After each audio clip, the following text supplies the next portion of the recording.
All right, grace and peace, everybody. We're back. Go ahead and insert the, black guy running late joke in if you want to.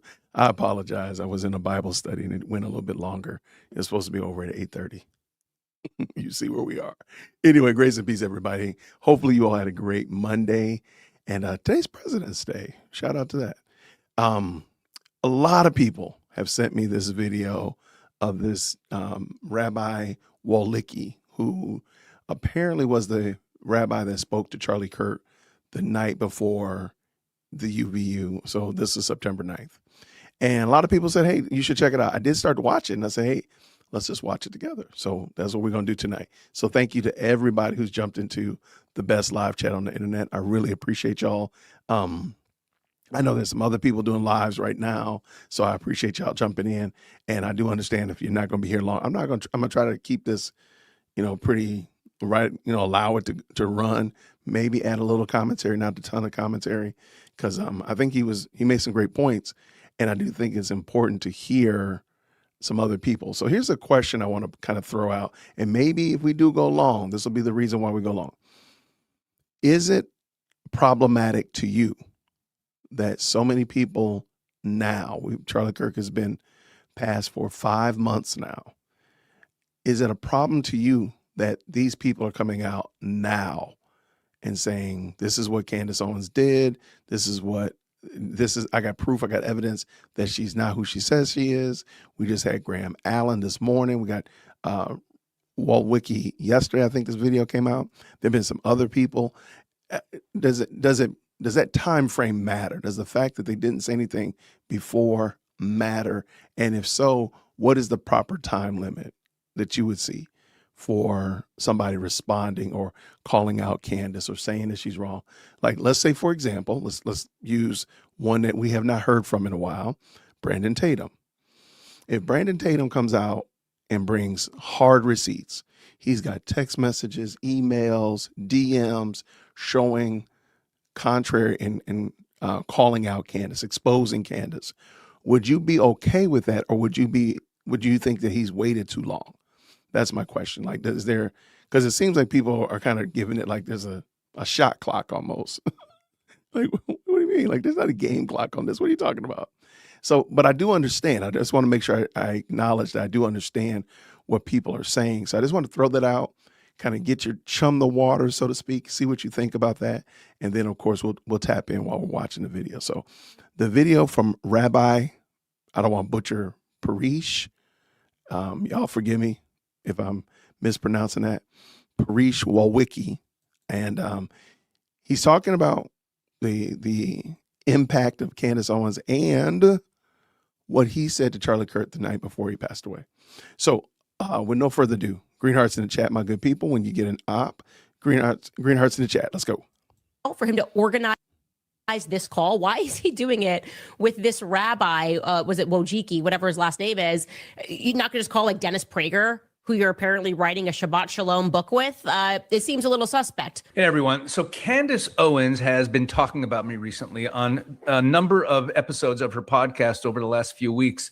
She's mentioned me, and in her mind, I'm part of the conspiracy of the Israelis taking out Charlie Kirk, because I was one of the last people to talk to him and I had a relationship with him. So I want to play a couple of the clips of her talking about me and just, give my take and share my response and give my side of the story, as it were. But also towards the end of this video, after I play the second clip, I'm going to talk about why her whole claim that I was, I'm some sort of nefarious character connected to the Israeli government that, had something to do with Charlie Kirk's murder is so absurd. So let's hit the first clip. Here we go. So this is from approximately 2 weeks ago.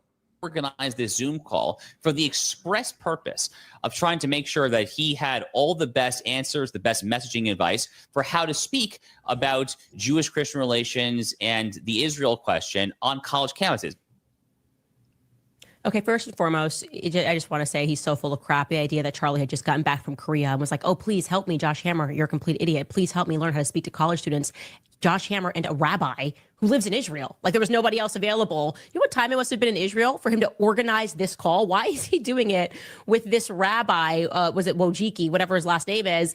You're not going to just call like Dennis Prager, who you're apparently. Okay, we just saw this part. And I've mentioned this several times. Candace inserts her own lack of knowledge into the narrative in order to make it preposterous, make it absurd, make it insane. Like, oh my gosh, how dare, I can't believe somebody would get on the subway. I mean, here in Georgia, we don't have subways, and this is preposterous. Why would somebody ever get in the subway? Why don't you just get in your car and drive? So you want me to believe that you didn't get in your car? She just really inserts absurdity into the narrative and then looks around and be like, oh, I don't know why people don't believe the story. I don't know what happened. No, ma'am, please go have a seat. Go have a whole bunch of seats. Let's finish up. Let's go. Writing a Shabbat Shalom book with, it seems a little suspect. So you're actually clarifying for us something that's amazing. This is a stunning admission, okay? Because we know that when Charlie got off of this phone call, he texts that evening a text message to Dan Flood and Andrew Colbert saying, they're going to kill me. You should have left it at September 8th because now the September 9th schedule is looking a little bit suspect. Let's pull that up. I want you guys to see this. Let's go to September 9th first. Okay. So we know, which I've been able to confirm, that Charlie had an appearance in the Will Kane show. That's from his TPUSA office. Erica said that Charlie had the call with Josh Hammer around this time. This is, guys, just so you know, this is Arizona time. Okay. That she was getting her nails done around this time. That's what she told me in person. Well, 3:54 p.m., she's referring to the chat. Charlie sends out that text message regarding leaving the pro-Israel cause.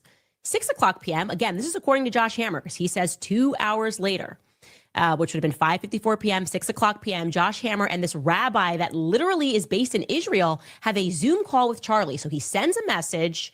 The chat explodes. People are pulling out their money. He's saying, I have no choice to abandon the pro-Israel cause.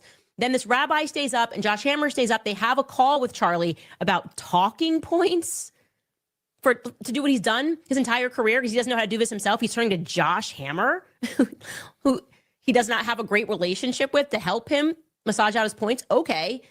He's getting messages from Bob Shillman. Everyone's pulling out their money. And then we know that after that, he's going to have dinner with Erica and the kids and a priest to pray over him. According to Erica, we are told that prayer is related to a Jezebel article that published. By the way, I want to say, I actually don't believe that at all. I'm just going to put that out there. Like, just because of my relationship with Charlie and how much we texted about ridiculous articles and laughed at them, for me to think that suddenly on some feminist website, somebody wrote something saying they bought an Etsy spell that would send him so over the edge that he would call a priest doesn't pass the sniff test for me. But okay, and I just got to jump in again. I'm trying not to stop a whole lot. And this is actually where I stopped watching it and determined I was going to just do this with y'all. Candace throws her own self in there. And again, I'm saying this with all sincerity. Candace wants you to believe that she is the widow. She is the better widow. She understands what's going on. I can't imagine some of the stuff that she's saying, like in reality. Y'all know I have several friends that I reference often on the show.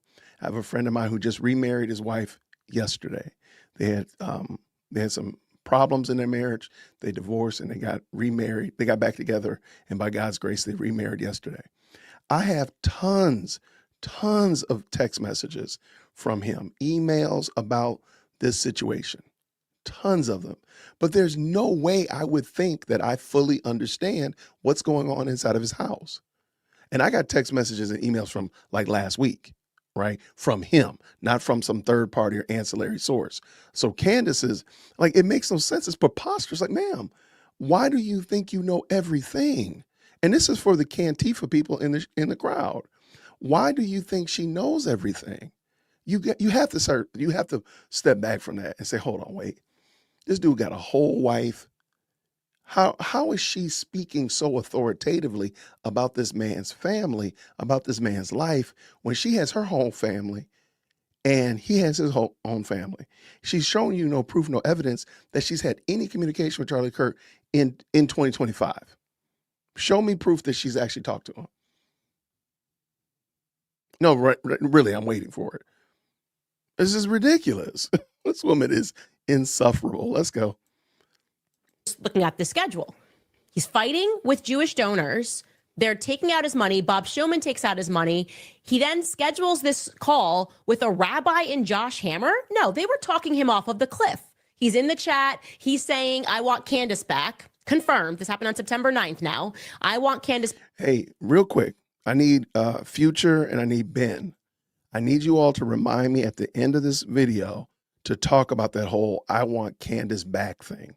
I want y'all to remind me because I got some questions about that. Remind me, please, at the end, both of y'all. Thank you so much. Back. I want to have her. He's also texting other people saying, I want to have Candace back. Confirmed on September 9th. Okay. Now you've got, a panic call. Come on, just talk. Let's talk through this. Don't bring Tucker and Candace. Let's talk through this.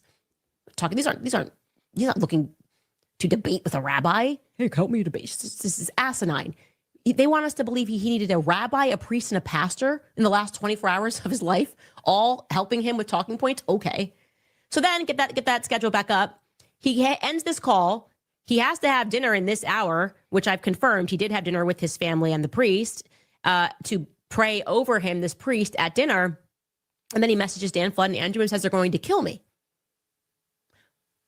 But he was obviously talking about the trannies. His day was being impacted by Israel. He was referring to Israel when he said that. Okay, so first of all, at the beginning there, where she says, he's talking to this rabbi to get talking points on Israel. How come he couldn't just go to someone like Dennis Prager? Now, let's just get this out of the way. Let me explain my relationship to Charlie, and it'll hopefully this will make some sense, just in case you're believing Candace's theories. So, yes, I'm an ordained rabbi. I am a rabbi. I'm also a regular opinion writer, columnist for the Jerusalem Post. I appear there a couple times a month, and those writings are all about politics, all about what is going on in Israel. I also appear regularly on a number of shows in both the Christian media and the political conservative space, whether it's on networks like TBN or on Steve Bannon's War Room. I appeared on the Charlie Kirk show a number of times. I also had a show. I hosted a weekly show about Israel on the Real America's Voice network for about 6 months back in 2024. It was a pilot. And the Real America's Voice network, in case you don't know, that's the same network that Charlie Kirk's show is on, that Steve Bannon's show is on, that Jack Posobiec's show is on. It's the MAGA network. And I had a show on that network, and I also appeared on their morning show regularly. So all of those appearances are all about politics. I'm a political commentator, besides the fact that I am a rabbi. Now, if Candace had simply Googled my name, I'm pretty easy to find. If you Google my name and just see what I do, you'll see that is what I do. So this, just painting it as, he's got this rabbi, he's got this rabbi, he's got this rabbi. The fact that I'm a rabbi is not really relevant to this conversation. Charlie used me as a resource from Israel. Now, why wouldn't he just go to Dennis Prager? Okay, Dennis Prager is a Jew. He's an American public intellectual. He's written some wonderful books, and he does talk about Israel, but he's a thinker who's American and talks about America most of the time. The entire reason I had a regular relationship with Charlie was that Charlie liked to stay informed about every topic that he covered, okay? And with all of the conflicting information and different opinions flying around about Israel, Charlie created a WhatsApp group, the famous WhatsApp group. He created a WhatsApp group to discuss Israel issues, okay? And in the WhatsApp group, he put a couple members of his staff and some people that he knew that he trusted on the Israel issue. And when he was putting the WhatsApp group together, he wanted to actually have a person from Israel in it. Oh, wow. Why would he have this rabbi from Israel? The reason is because he wanted, if he's going to cover an issue and he's going to talk about an issue, he doesn't want all of his information to come from people who are far away from the issue. Okay, he wanted to actually have a source on the ground in Israel who knows the politics, who knows what's going on there, but he also was looking for someone who understands his political viewpoint, who understands MAGA, who understands America First politics. And does that make sense? To me, that makes perfect sense. That makes perfect sense. Not only because I want it to make sense or I'm trying to make it square that peg. That makes perfect sense why this gentleman all the way in Israel would be commenting or meeting with Charlie Kirk. That makes perfect sense. But I want to know what y'all think. If that doesn't make sense to you, let me know for sure. But let's keep it going. And that he could trust. And because he knew me and because he knew of my relationship with other people in the MAGA movement, he was aware of my close working relationship with Steve Bannon and that I'm a regular on Steve's show. Charlie was very close to Steve. And so he was aware of me from that. So he knew me from my involvement in the MAGA movement. I'd met Charlie a few years earlier at Turning Point USA's America Fest, which I attend every year. Okay, so he knew that so here I am a Jew from Israel. I'm an Israeli who understands MAGA, who's also a political commentator, so I'm on top of the issues. That's a pretty good resource. I'm not trying to toot my own horn. I'm not such a famous guy, but I'm out there in public. It's easy to know what I do. And it makes sense that to add to the group of resources about Israel that he was talking to, I was part of that conversation, okay?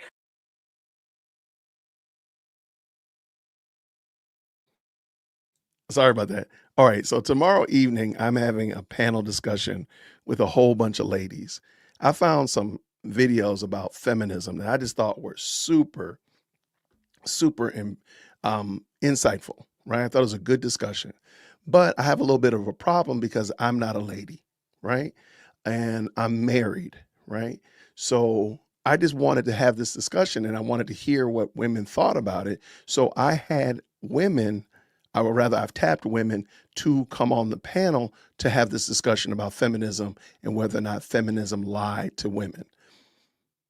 That makes perfect sense that they would be the more of the subject matter experts. Some are married, some are not, some are single, some are divorced, but it would make sense that they would have a better perspective of it. And I don't think that that's a reach. Like, I really think it's useful. I think it'd be good for the community to hear it.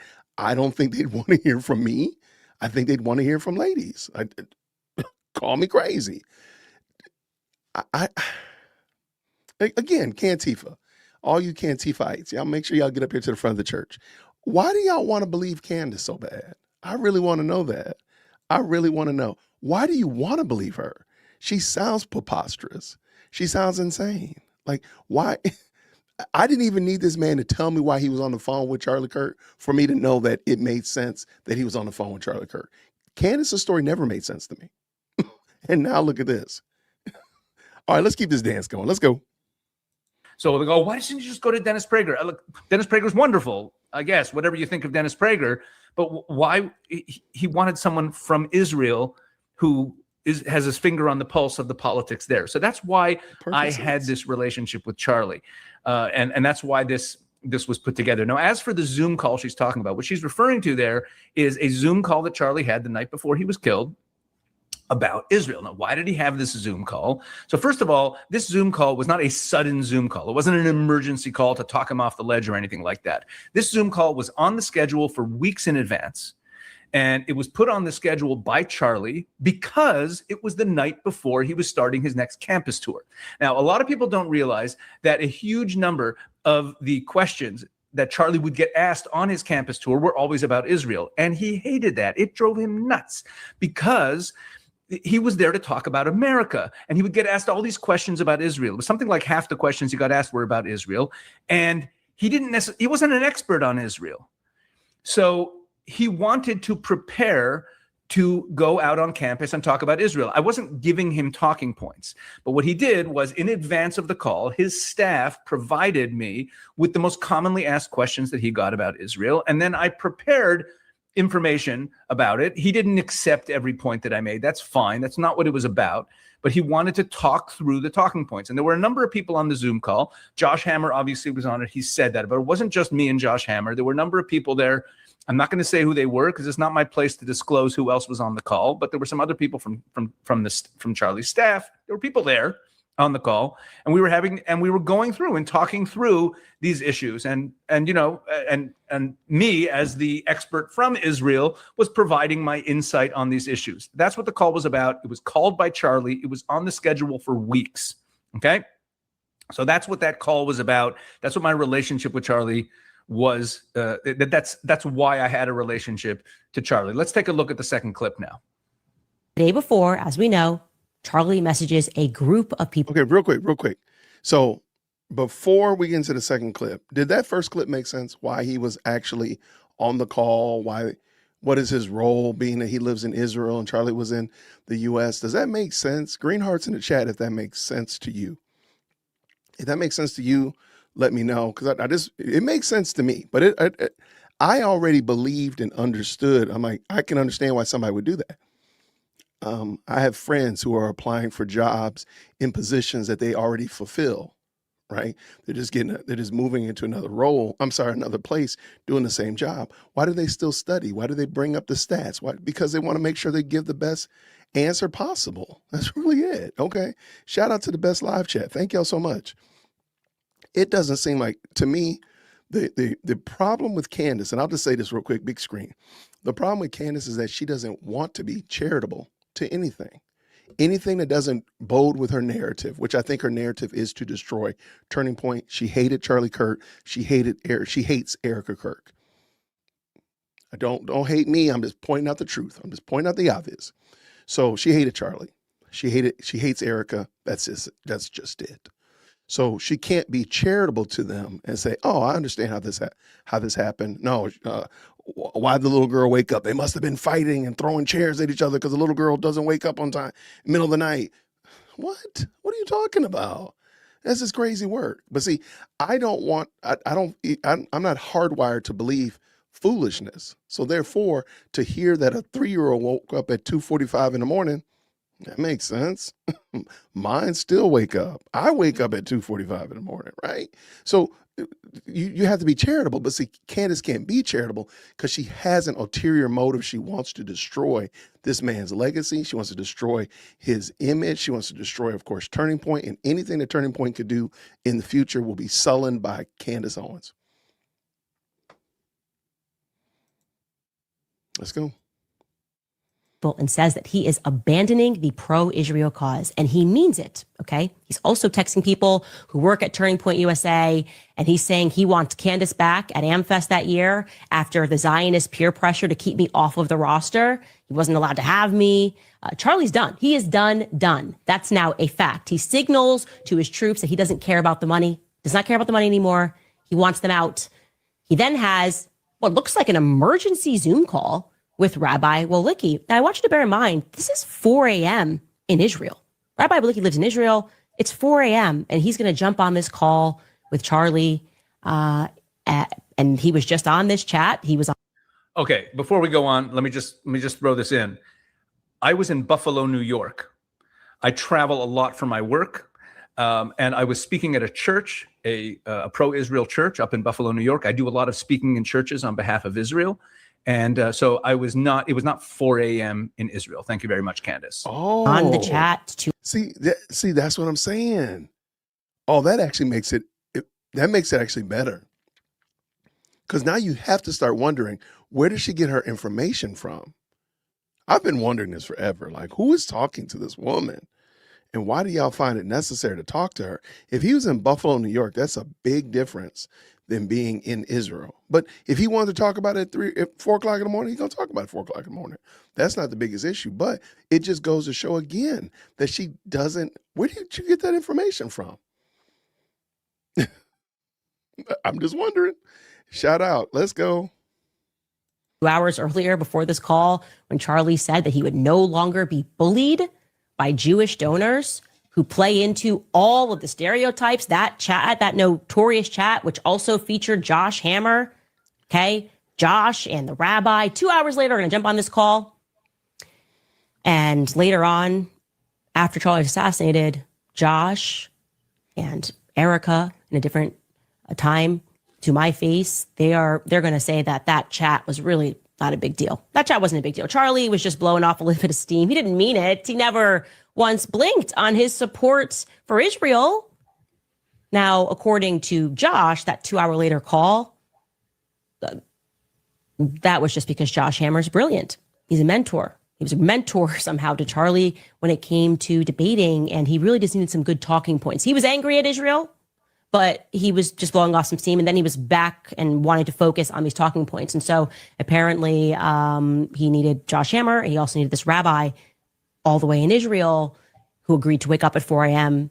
his time to help Charlie with talking points to college students. It's not exactly doing some main stage event up against some big political player. He needs help debating college students. So never mind the fact, let's just park aside the fact that Charlie was known as a boy wonder for doing just that. That's how he made his. I'm gonna just stop for a second.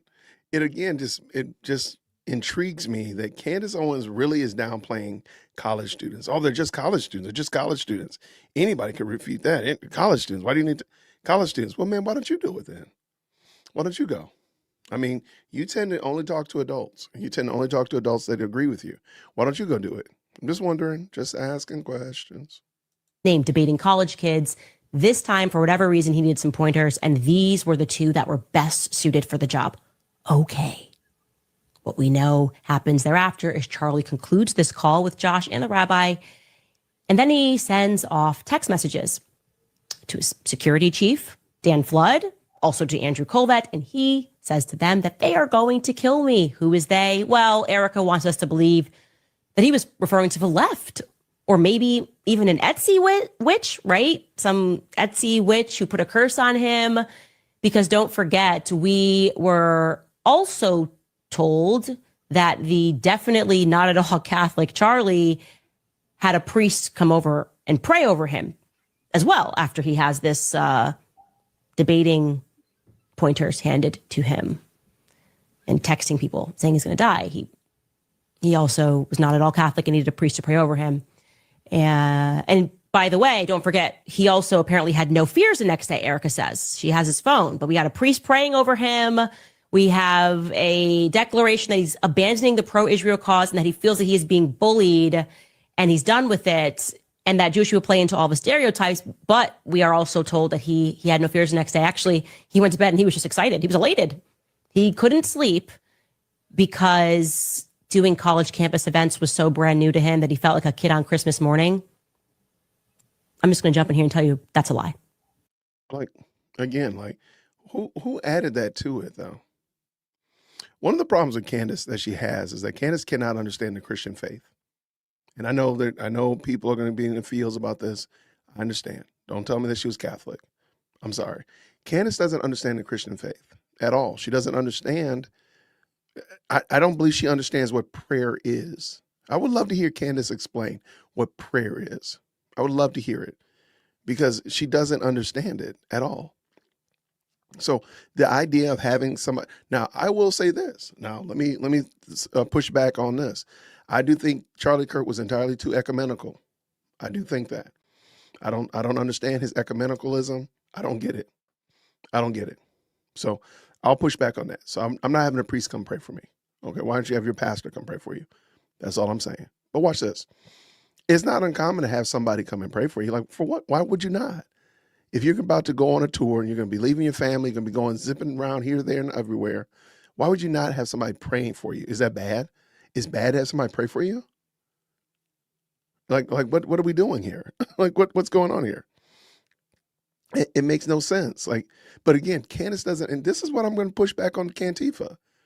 Y'all can tell me she a Christian till the cows come home. You have no evidence to that point at all. There is no evidence. There's none. You can tell me a millionaire. Okay, fine. Where's the evidence? She's not a Christian. There's no evidence to this. So y'all can say she's on God's side. She's a truth teller till you feel good about it. It still won't be true though. It won't. This woman is completely and totally devoid of Christ. I'm sorry. My name is Jason, dearwokec@gmail.com. Let's go. All right. So here Candace is saying that, like, oh, this is absurd. He's consulting with this rabbi. Okay. Candace does not know how Charlie prepared all of the issues that he talked about, both for his show and for debating with college students. He was a relentless preparer and he was a voracious reader. He was also a very busy person. So Charlie had people that he relied on who were experts in all the different issues that he covered, that he relied on to talk through every single issue that he dealt with. Okay. And so this group chat about Israel is just one of many chats that Charlie had to talk about different issues. Okay, he didn't rely just on himself. Okay, maybe Candace relies just on himself, but Charlie relied on. He had a lot of people in his life, mentors on different issues that he dealt with. Okay, that's number one.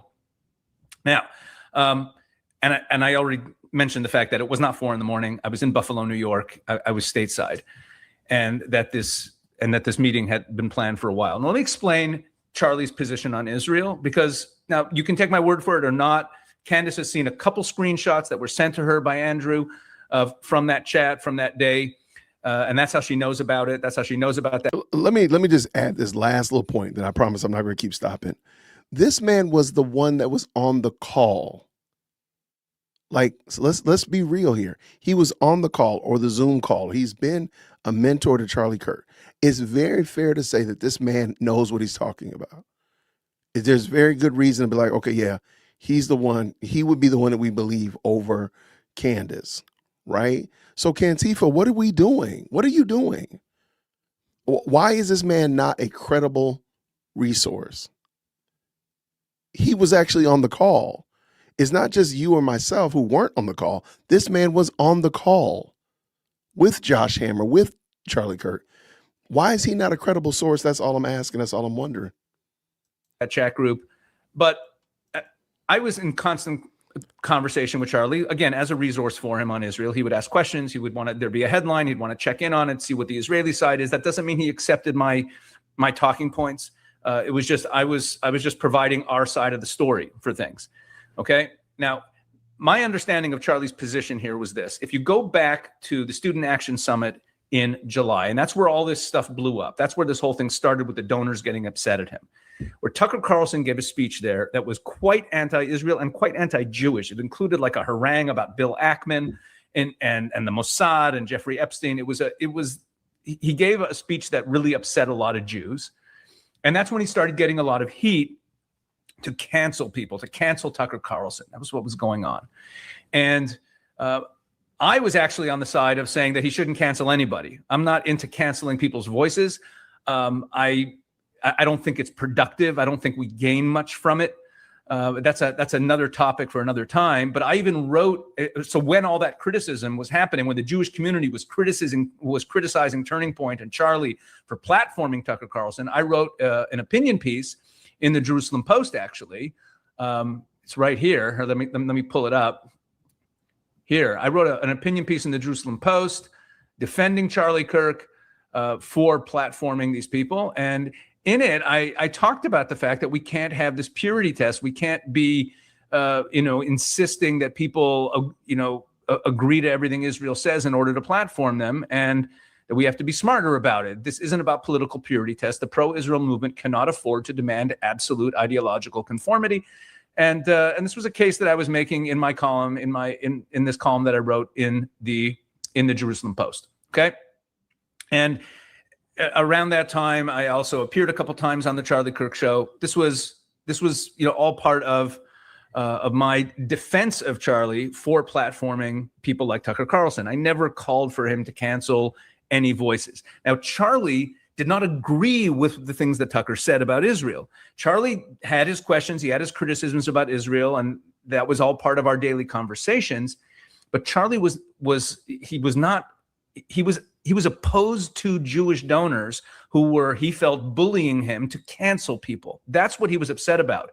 It never affected his views of Israel's actions or the conflict with Israel. It didn't make him choose the other side. It didn't make him anti-Israel. He was uncomfortable with Prime Minister Netanyahu. So are like half of Israelis. And he had his criticisms for Israel, but it was mainly a criticism of the Israel wing that would, number one, attack him for platforming Tucker when he's out there on college campuses defending Israel all the time, and he did. People didn't know how often he got asked questions about Israel, so that infuriated him. And at the same time, he was not going to back down off of platforming people. So he didn't want to cancel Tucker Carlson. These Jewish donors were not blackmailing him. They just basically said, we don't want to fund something we don't believe in. And if you're gonna platform prominent speakers who are against our interests, we're out of here. So that's what that conversation was about. Charlie was upset about it. It's true. And I have to say that earlier in the day, when Charlie sent out that text message saying, I'm done with the pro-Israel movement, I'm going to invite Candace back, because this Jewish donor pulled out. From my perspective, I remember reading the text thinking to myself, I wonder if he's going to cancel our Zoom meeting tonight. Because again, this Zoom meeting to talk about Israel the night before his campus tour was on the schedule for weeks. They'd given me all the questions to prepare, and I was getting ready for this meeting that I was going to have. And I thought, okay, maybe he's serious. Maybe he's abandoning the pro-Israel cause, and we're not even going to have our meeting. But he wanted to have the meeting anyway. So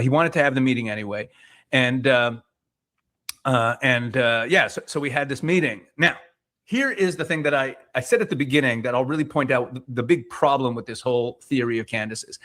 So, Candace is a master of walking up to the line and not saying the next thing, but allowing you to take the hint.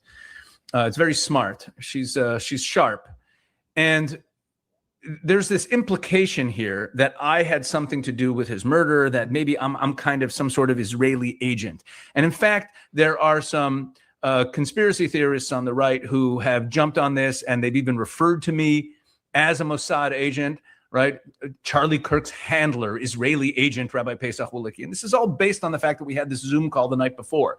But what's the problem? The problem is that if that's what makes me a Mossad agent, then I'm the dumbest Mossad agent in the world. Why?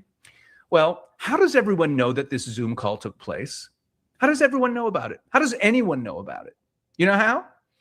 There's only one way. I told everyone about it.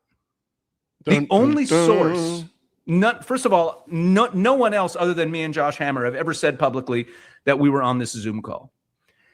And after Charlie was killed, I gave an interview to the New York Post. Okay? Here's the interview I gave to the New York Post. It's up here on the screen right now. Here. This is a story in the New York Post from a couple days after Charlie was killed. Charlie Kirk and Rabbi Powell talked hours before his death. Okay? And there's a picture of me and Charlie, and there's Jack Posobiec in the background, and that's a picture taken a few years ago when I first met Charlie. And I talked about this Zoom call and what it was about. Josh at that point had never said anything about the Zoom call. And in fact, before I gave the interview to the New York Post, I consulted with Josh to make sure that he'd be okay with me mentioning this Zoom call. And he said, fine, go ahead. So I told the world about this Zoom call. That's the only way anyone knows this Zoom call existed. Okay. So if I had something to do with the death of Charlie Kirk, why on earth, like if Candace's story is right, that, the call didn't go well, and then the next day he was dead, and why on earth after his death would I tell the world that I had a Zoom call with Charlie Kirk the night before he was killed? That would be the dumbest thing I could do. I should be fired if I was some sort of agent. There'd be no incentive whatsoever for me to publicize the fact that Zoom call took place after Charlie was killed, and there were already some crazy people on the right saying that Israel was involved in it. It would be a very dumb thing to do. And it was only after that Josh also started talking about the Zoom call. Anyway, so sometimes things are actually what they seem, I had a relationship with Charlie Kirk. I was doing what I do for a living, which is I'm an expert on Israeli political issues. It's what I do. I write, like I said, I write regularly for the papers. I appear in media all over the place. I have also been involved with the MAGA movement at a pretty high level since the beginning. And I know a lot of people in the movement, and that's why I had a relationship with him. And these are all things that Candace could have known. So instead of just saying, see what she does in her podcast, she said, this is some rabbi in Israel, as though I'm some obscure person that no one's ever heard of. Again, I'm not the most famous person in the world, but just Google me or ask around. People around her knew who I was. Charlie knew who I was. Steve Bannon knows who I am. We work closely together.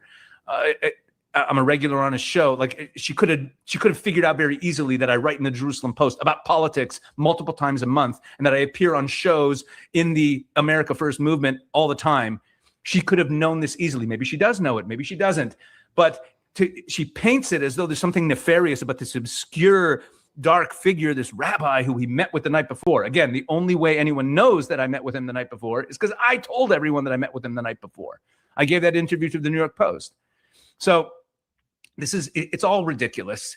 But it serves her purposes, inventing stories about Israel. Candace Owens, even this video I'm making now, she's so famous right now and she's so prominent right now, mainly ever since she turned against the Jews and turned against Israel. It's good for business to attack Jews and to attack Israel.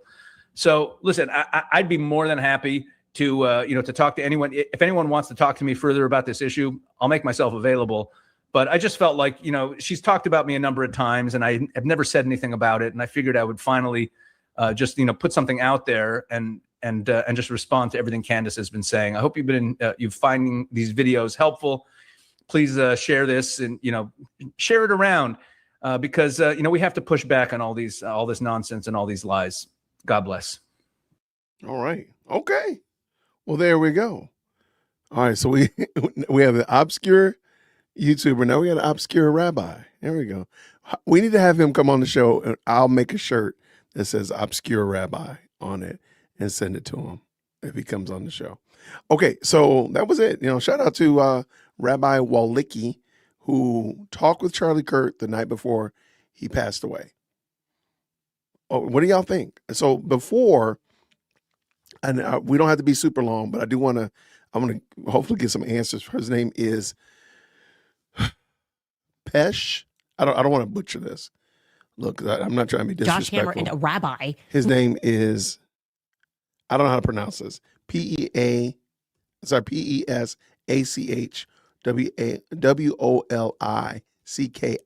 Walicki. There we go. Thank you. See, why am I doing this? There we go. Thank you. And there you go. That's how you say it. That's how you spell it. But I'm not going to butcher that because and I spelled it wrong anyway. It's W-O, not W-A. Man, I'm batting a 0 up in here. All right. So when we start a video, I asked the question, does it matter to you personally? It's not a group answer. Does it matter to you when somebody speaks out against Candace Owens? So, Charlie Kirk has been dead for a little over 5-6 months now, 5 months. Yeah, close to 6 months. And now we have, Graham Allen, dropping receipts. And we got Walicki now. We've had other people. Does it matter to you when the person speaks out? Or does it matter more that they do speak out? Or does it matter more that they speak out wholeheartedly, greatly condemn? Like what does it matter? Let's start with the time. Does it matter that somebody has not spoken out against Candace Owens until now? Because a lot of people were upset that Graham Allen didn't say anything about Candace Owens. I mean, he's been on her bumper for a while, but apparently because he called out now and did the whole exposing and dropping these receipts, that's a problem. So let me know okay, here we go. Yes, it's a problem in the sense that I'm wondering what's changed. Why now? Months later, are they still involved with her business like Tatum? Okay, that's a great question. I'm going to ask about Tatum later. So thank you so much, Ruben. Thank you. It matters that they speak out, but for someone like Meg Kelly, it would just ring hollow. Okay. No, I think people wait to see what happens. Now it's serious. Okay. Yes. I'm glad to have people drop the receipts. Okay. No, I've not played the Daily Wire video. I saw that, but I will, maybe we'll do that in a moment. Maybe we'll pull that up, and I had not planned to watch that, but maybe we'll do that one since we're being a little bit off task right now. All right. Let me see what other ones. Okay, keep going. Speaking out genuinely when they're ready is important, but if you wait till everything blows over, it's cowardice. Okay, I can dig it. He has been speaking out. However, he dumped a lot today. Right. And I think Graham Allen has been very vocal against Candace Owens. I don't think it's, a surprise. Nobody's going to be surprised and shocked like, "Oh, I didn't know he had a position on it." Everybody knew where he landed. So I don't know if I'm not understanding what people are upset about as it relates to Graham Allen, specifically Graham. But, like, yeah.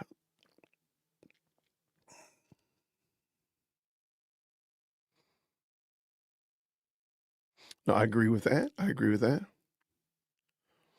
Okay, so better late than never, I guess. Okay. All right. Yeah, the Hodge twins was a disaster. Okay, so let me ask you this question then. All right, since y'all already brought him up, Brandon Tatum. So Brandon Tatum has spoken hard about Candace Owens' behaviors.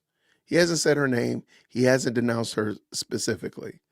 So let's just say if Brandon Tatum today, right now, at 9:30 on Monday, the 16th of February, he comes out with a full-throated refutation of Candace Owens right now.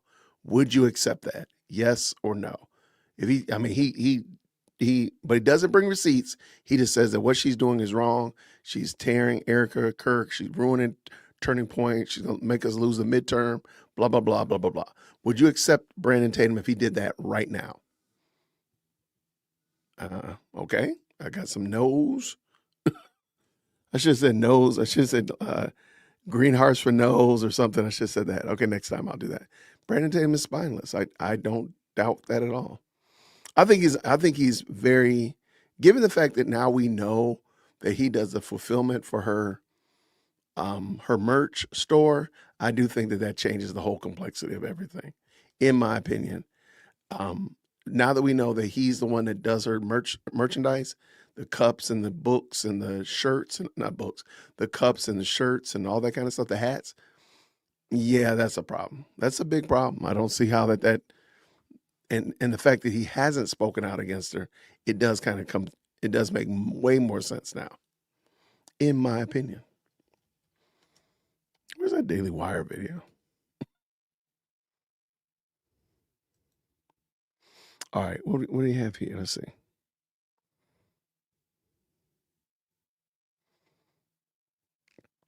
Okay, let's see. I'd accept it, but I cannot respect him. Okay.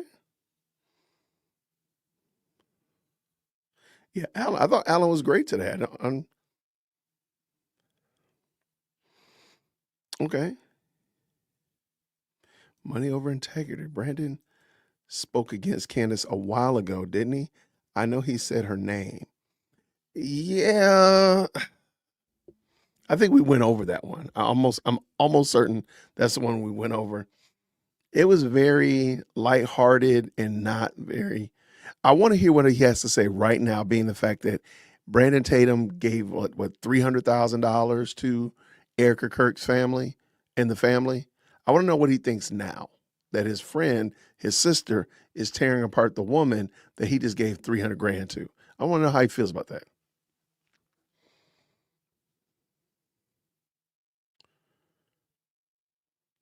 Oh, says this: if his financial incentive went away and he broke ties with her business, then you would agree with her. Okay, I can rock with that. Huge, big, fat no. No Ozempic up in here. Absolutely, he's protecting her, gaslighting us. He's a cop. Stop the cap. That's what they say. I've forgiven people who done way worse. Okay, I'm rock with you. I would never trust Brandon Tatum again. He already came out for her, so coming out against her would be grifty. Grifty is crazy. I've never heard somebody say grifty. You acting grifty today. I believe you're scared of her. Yeah. Let's see.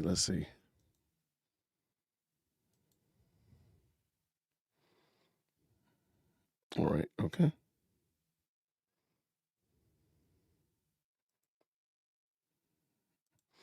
All right.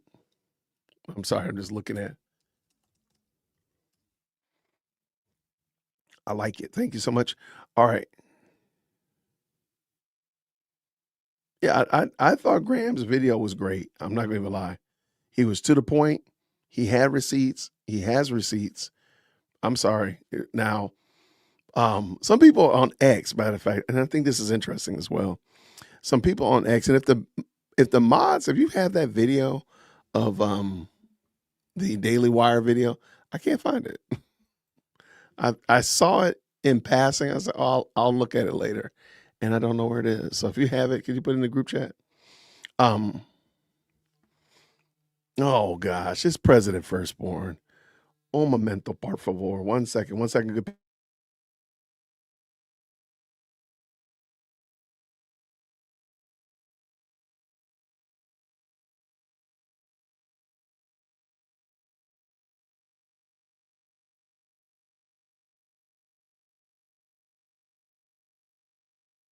All right, I try to answer the phone when my daughter calls me. Anyway, y'all, thank you so much. Okay, so some people were really in their feelings about Graham today. And one of the things I thought about, I was like, Graham has shown more receipts as it relates to his relationship with Charlie Kirk and when his time with Charlie Kirk as Candace has. Okay. So why is she more of an expert than Graham is my question. Is my first question. Like, why is she more of an expert? Is it just time? I mean, he did do other things and he did speak with them. And he was back there in the beginning, way back in the beginning.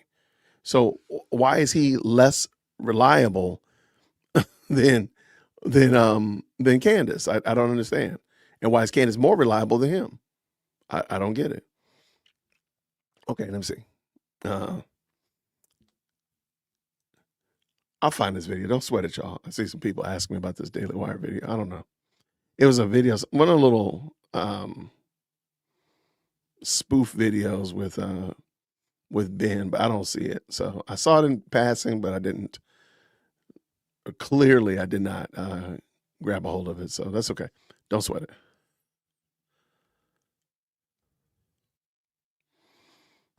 All right.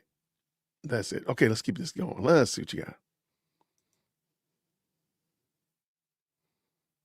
Softball condemnation. That's wild.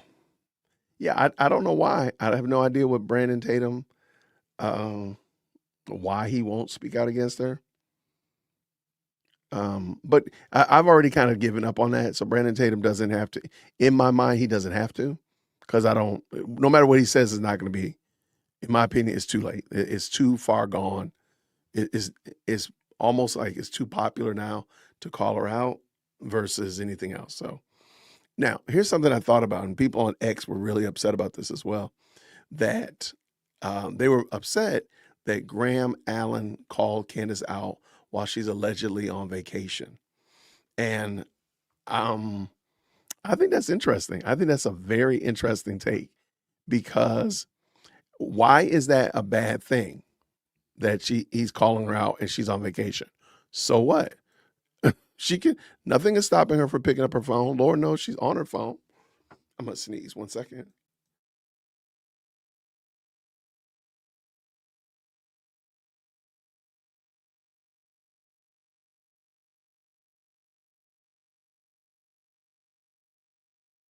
Okay.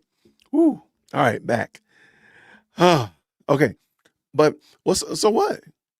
Who cares? Like, why does it matter? She can address him.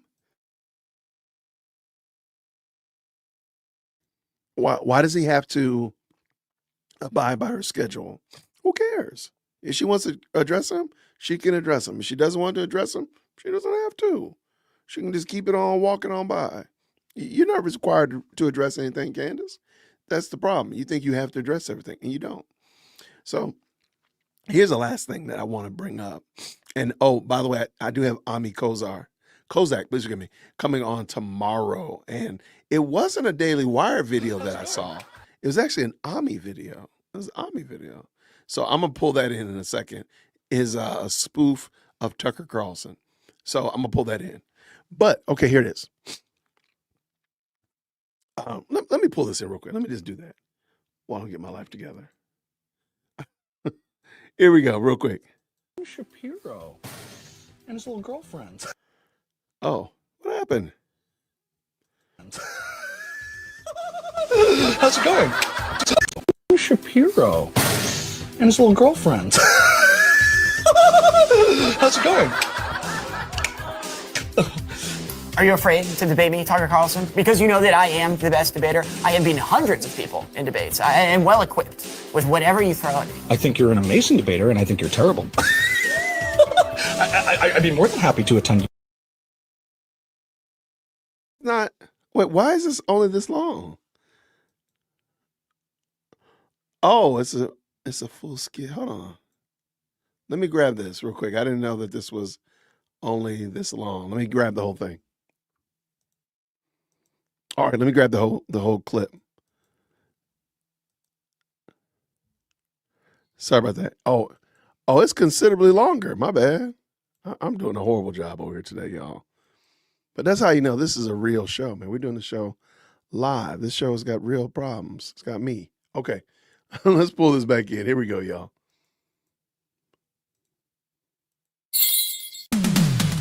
It's Daily Wire, the high school years. How very original of you. I'll have you know that I can get out of this very easily. I've already tested the dimensions, guys. It's physically impossible. Prom is coming up. Frankly, I think it's a waste. Just get married. I just want to make movies.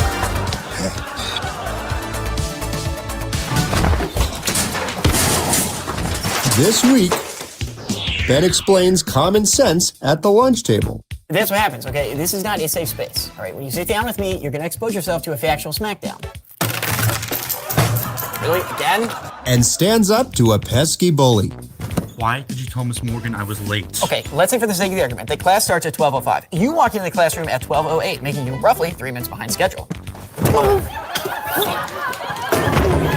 In biology class, Matt questions the status quo. If you have any questions about anything you're going through, feel free to ask at any time. I have a question. What is a woman? I'm trying to explain that. Miss Morgan, what is a woman? I'm trying to explain that, but you keep asking the same question. No one can answer it. Marijuana is a poor person's inhalant. Cigars are much more aromatic, and they don't get you high. Here, take a free throw. Well, you know, the concept of a free throw is a fallacy because, in fact, nothing is free. I agree. Somebody always has to pay. Right? Somebody always Take has it. It's more like a tax throw. Right. Exactly. That's what I keep telling Coach Smith over there. Off. Really? With the books? It's every day with the books. Come up with something new other than the books.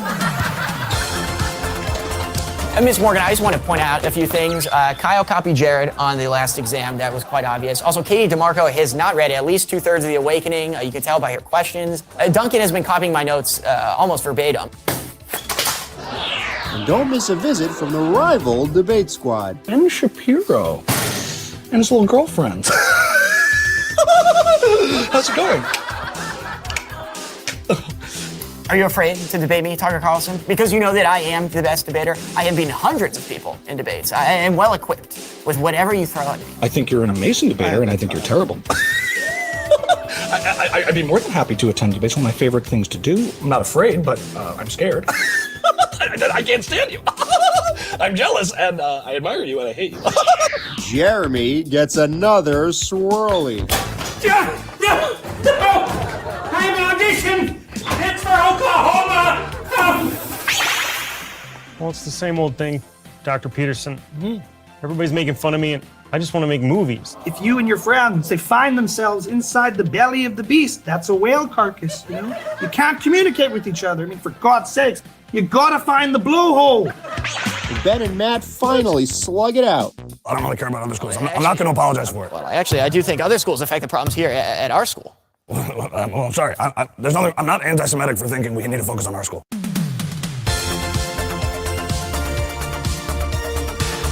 All right. That's actually pretty good. Okay. Carry on, Daily Wire. Okay, here is my question. In the chat, does everybody remember the infamous quote-unquote text message where Charlie Kirk said if I lose donors, keep it up, I'll have Candace Owens back. Does everybody remember that? In the chat, green hearts if you remember that back and forth. If you remember it or you heard her mention it, either way. Just green hearts in the chat if you remember it. Oh, I remember it clearly, so I got to kind of start that party off there. But if you remember that, just let me know. I got a question for you. I want to pose something to you.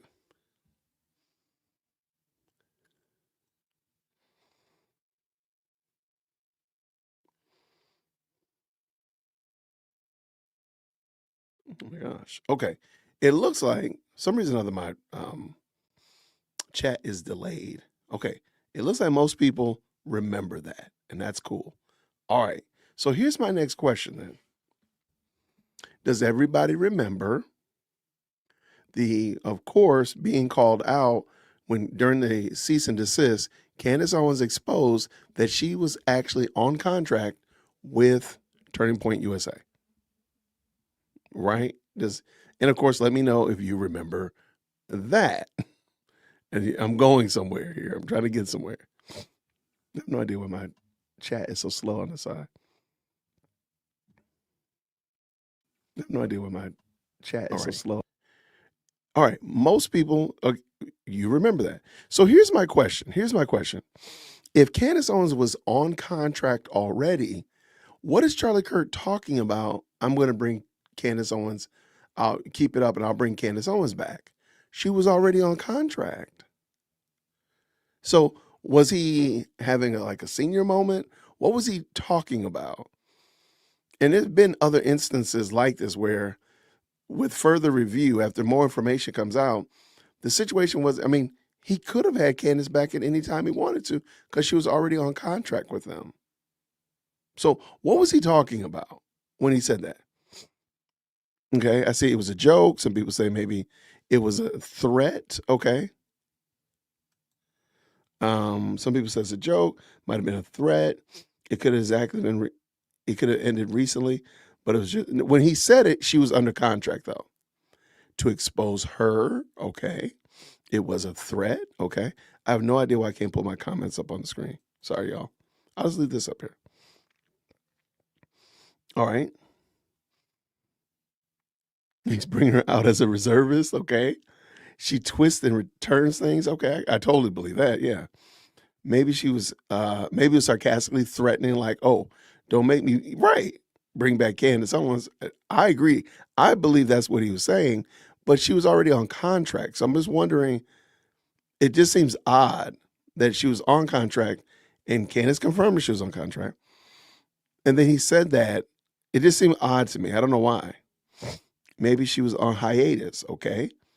I heard he fired her. Now, that is true. But let her write a letter of resignation. Maybe he still had time on her contract. I think she had, and I think, Lisa, you are correct. I think she still had time on the contract. I don't know why they didn't break the contract or end it right then. That makes no sense to me. But it is true that's probably what happened. All right. Now all of a sudden my comments are popping up.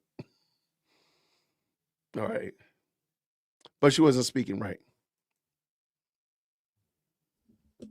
I think that's what they were doing.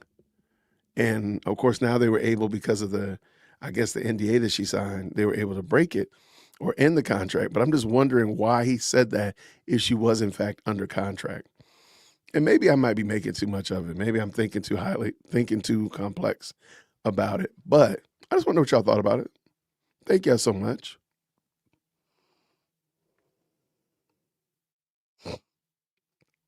She did that independent contract work. I can see that, yeah.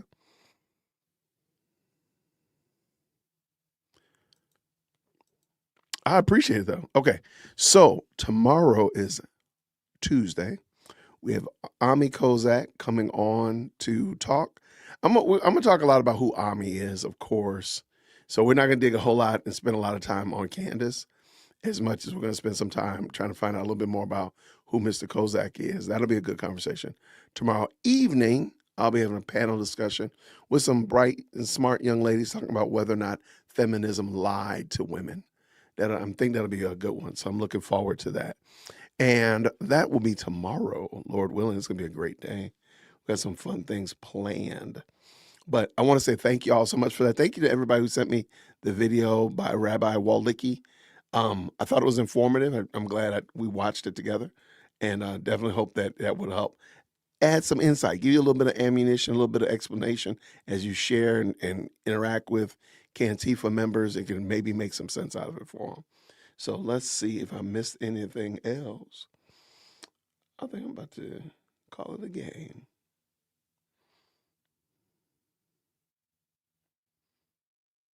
Yeah, I see, and I see a lot of people commenting that, hey, he wasn't saying that she's going to come back, long term, but just like a one-time off. And I agree with that 100%. So, okay. Well, good people, thank y'all so much for rocking with us today. That was fun. I appreciate it. And I will see you all, Lord willing, tomorrow, 11 o'clock Eastern Standard Time. We got Brother Kozak coming on to have a good conversation. And then tomorrow evening at 7 o'clock. Yeah. All the links and announcements will be up, and I'll put it on the community post as well. So everybody have a great rest of the night. I'll see you all real soon. Until then, grace and peace. Take care. Thank you so much for tuning in to another episode of the Jay Witt Podcast. If you enjoyed today's show, please do me a favor and hit me up with that 3-piece special. Like the video, subscribe, and of course, share it with somebody who would also enjoy this type of content. And make sure you leave a comment, because I do pin the best comments to the top. So thank you so much for tuning in today. And until next time, everybody, grace and peace.